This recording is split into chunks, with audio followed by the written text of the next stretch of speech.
বদরে ওরা আক্রমণ করেছিল, আমরা ডিফেন্ড করেছি প্রথম, এবং ওদের সৈন্য সংখ্যা ছিল 1000, আমাদের মাত্র 300 জন। ওদের 70টা উট, এতগুলা ঘোড়া, আমাদের মাত্র 2টা ঘোড়া।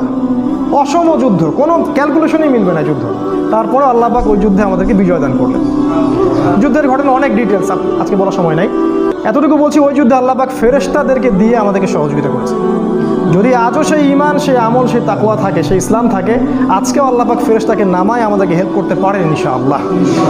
এবং সেটা হচ্ছেও পৃথিবীতে। দেখবেন বিভিন্ন জায়গায় অনেক মুসলিম ভাই যারা দীর্ঘদিন ধরে এই কুফফার, এই ফাসেকা, জালেমদের বিরুদ্ধে দাঁড়িয়ে আছে, আপনি দেখবেন তাদের হাতে এমন কোনো অস্ত্রশস্ত্র নাই, কিন্তু তারপরেও বড় বড় পরাশক্তিরা ওদের সামনে মাথা নত করতে বাধ্য হচ্ছে।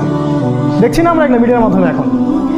আল্লাহ পাক সাহায্য করেন। আল্লাহ পাক সূরা আনআমে, সূরা আনফালের মধ্যে বলেছেন যে আল্লাহ পাক প্রায় 5000, 3000 ফেরেশতা আল্লাহ পাক পাঠিয়ে দিয়েছিলেন সেদিন মুসলিমদের সহযোগিতা করার জন্য। আল্লাহ পাক চাইলে আরও 1000 পাঠাতে পারতেন। আল্লাহ বলেছেন এই কথাগুলো। বদরে জিতলাম আমরা, এবং শোচনীয় পরাজয় ওদের। 70টা বড় বড় নেতাকে শেষ করে দেওয়া হলো, একটাকেও বাকি রাখা হয়নি। আর বলে দেই, এই মক্কায় কিন্তু নবীজি এদের নাম ধরে ধরে বদদোয়া করেছিলেন। আপনারা হয়তো জানেন, মক্কায় নবীজি এদের নাম ধরে ধরে বদদোয়া করেছেন, আল্লাহ একে দেখে নিও, একে দেখে নিও, একে দেখে নিও। তাই আজকে যারা ইসলামের বিরুদ্ধে শত্রুতা করছেন বা আলেম ওলামাদেরকে ঢুকাচ্ছেন ভিতরে, তাদের বদদোয়া খুব খারাপ জিনিস। এই বদদোয়া থেকে বেঁচে থাকবেন। আপনার মসনদ গুঁড়া গুঁড়া হয়ে যাবে ওদের বদদোয়ায়।